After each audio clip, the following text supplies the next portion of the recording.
এখানে জার্মানির একটা পার্কে সিনিয়র সিটিজেনরা খুব ইন্টারেস্টিং একটা স্পোর্টস খেলতেছে, যেটা অনেকটা বাংলাদেশের মার্বেল খেলার সাথে সিমিলার। বাংলাদেশে 80, 85 বা 90-এর সময়টাতে এই মার্বেল খেলাটা খুবই পপুলার ছিল বাচ্চাদের মধ্যে। তবে এখানে যেটা খেলছে এটা কিছুটা ডিফারেন্ট। এখানে মার্বেলগুলো একটু বড় বড় এবং এটার অরিজিনটা অ্যাকচুয়ালি ফ্রান্স থেকে।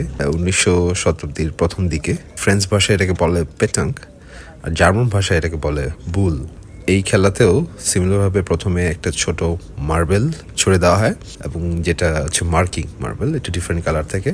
আর বাকি যে সিলভার কালারের বড় বড় মার্বেলগুলো দেখছেন সেগুলো তারপরে ছোড়া হয়। যে মার্বেলটা ওই প্রথম মার্কিং মার্বেলের কাছাকাছি থাকবে সেই অ্যাকচুয়ালি উইনার।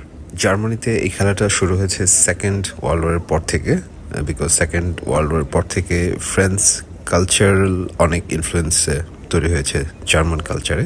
সেই সূত্র ধরেই অ্যাকচুয়ালি এই খেলাটা আস্তে আস্তে জার্মানিতে পপুলার হয়েছে।